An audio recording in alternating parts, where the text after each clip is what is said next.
Olá, seja bem-vindo à Evolução e Saber a Descoberta.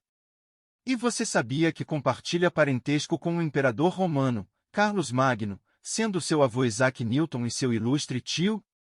Se já ponderou sobre sua árvore genealógica, provavelmente está se perguntando quais figuras notáveis podem estar nela. A resposta pode surpreendê-lo.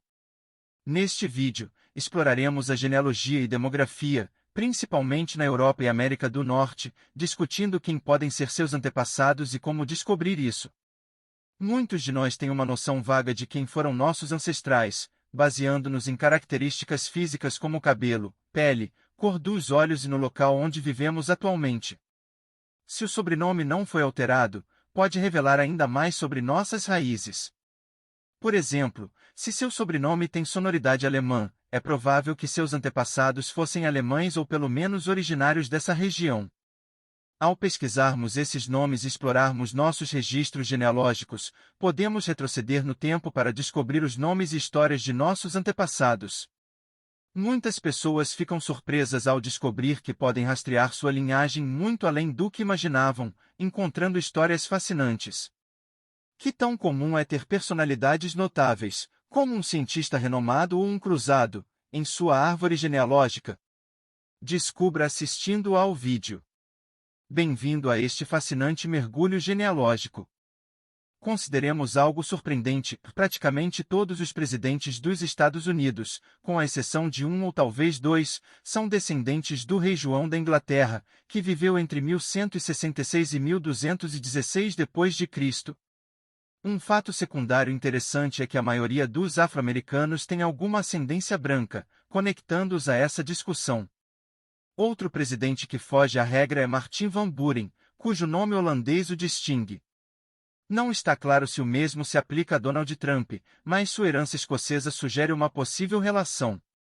Aproximadamente um terço dos americanos, ou 100 milhões de pessoas, podem ser descendentes do rei João. A maioria dos presidentes, com exceção de alguns, tinha uma herança inglesa recente em sua árvore genealógica, pelo menos desde a Idade Média. Então, como é possível? Voltemos à Europa medieval. O rei João, que viveu nos anos 1100, teve 5 filhos legítimos e alguns ilegítimos. Embora não esteja claro quantos filhos ilegítimos ele teve, é certo que o rei João era conhecido por sua vida social agitada, apesar de sua má reputação na história. Dos 5 filhos do rei João, um animal de criação, pelo menos, 22 netos surgiram. Nem todos esses netos chegaram a viver, mas os filhos ilegítimos também geraram descendência, totalizando aproximadamente 30 netos.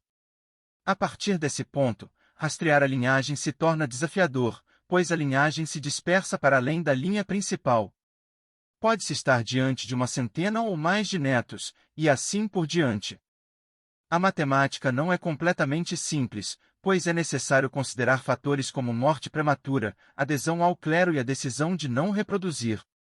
No entanto, ao longo de cerca de 750 anos e várias gerações, o número de descendentes do rei João da Inglaterra pode ultrapassar literalmente 100 milhões.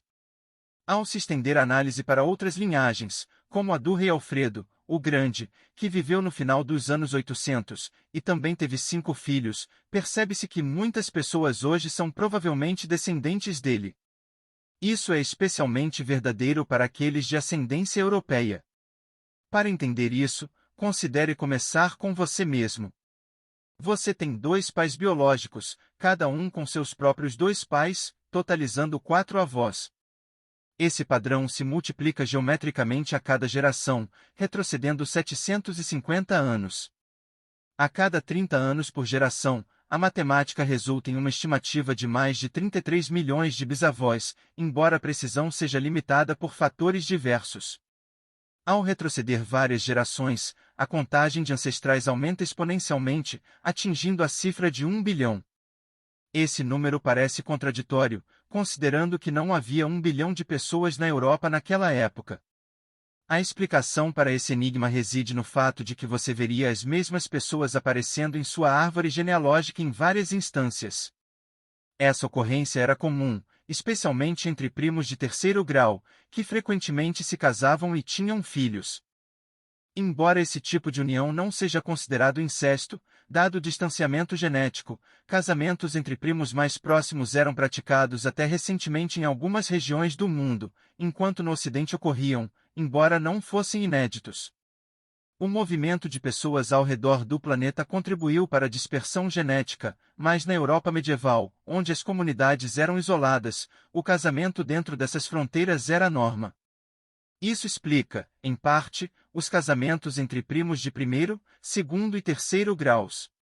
Bastava que um descendente francês de Carlos Magno se mudasse para a Polônia, e séculos depois, milhões de poloneses seriam descendentes de Carlos Magno.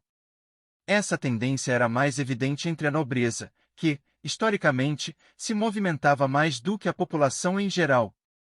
Uma breve análise da história das monarquias europeias revela casamentos estratégicos, como austríacos se casando com reis franceses e alemães unindo-se a rainhas inglesas. Esses arranjos geraram uma rede complexa de linhagens que se entrelaçaram ao longo do tempo. A nobreza, muitas vezes, superou as classes inferiores, contribuindo para a disseminação das linhagens nobres na história europeia. Mesmo hoje, é indiscutível que a maioria dos monarcas europeus é de alguma forma descendente de Carlos Magno. As classes sociais mantiveram uma clara distinção até a Revolução Industrial, quando ocorreu uma inversão desse padrão. Essa mudança também ocorreu no Oriente Médio, na Índia, no leste asiático e em outras sociedades. É quase certo que a maioria das pessoas está relacionada, em algum grau, com a nobreza da região onde viveram seus antepassados. A probabilidade de tal conexão aumenta à medida que nos distanciamos do indivíduo em questão. Se você é descendente de europeus e Carlos Magno, que faleceu no início do século IX, é quase certo que ele seja um de seus antepassados. Isso implica que todos estamos interligados de alguma forma. Se isso lhe traz sentimentos calorosos de amor e parentesco, é maravilhoso.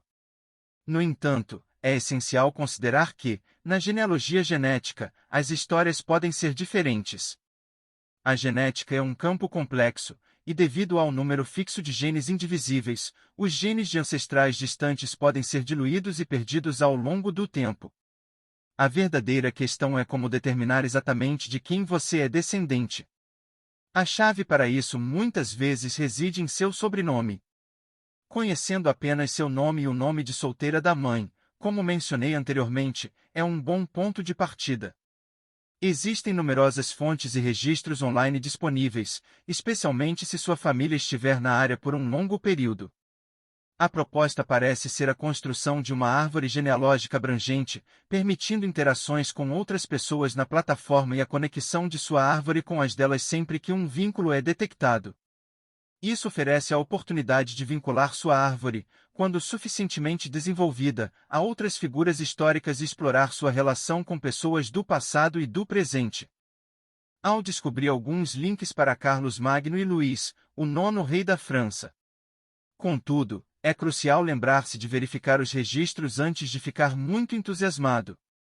Além disso, é importante ter em mente que o processo em si não é perfeito, e as adoções frequentemente podem representar obstáculos na pesquisa genealógica. Sem a intenção de ofender você, sua família ou qualquer outra pessoa, é vital reconhecer que ao voltarmos o suficiente em nossa árvore genealógica, provavelmente todos nós temos alguns bisavós, tataravós, etc., que tinham pais diferentes do que a árvore genealógica pode indicar. Se compreende o que estou dizendo, pode ser praticamente impossível determinar com precisão. Em muitos casos, porém, é sensivelmente próximo o suficiente, embora possa ser decepcionante perceber que nossos ancestrais medievais não são tão exclusivos para cada um de nós como acreditávamos, a menos que carreguemos o mesmo sobrenome até o último detalhe. Nome ou similar, no entanto, em uma perspectiva diferente, podemos afirmar que todos nós, de ascendência europeia, carregamos o legado de figuras como Augusto César e Carlos Magno, não apenas culturalmente, mas também genealogicamente. Isso também se aplica a outros grupos étnicos, como o Médio Oriente, onde personalidades como o profeta Maomé deixaram um impacto duradouro, e na China, onde o imperador Taizong da dinastia Tang desempenhou um papel significativo. Vale ressaltar que alguém que viveu no século XIX pode ter menos descendentes vivos hoje do que Carlos Magno, que viveu mais de um milênio antes. Enquanto Carlos Magno é ancestral da maioria dos europeus, se você estiver diretamente relacionado a figuras como Abraham Lincoln ou Napoleão Bonaparte, isso é consideravelmente menos comum e torna-se uma conexão mais pessoal. Espero que tenha gostado este vídeo, e se gostou, convido você a explorar o restante da evolução e saber e a se inscrever e deixar seus comentários. Obrigado por assistir.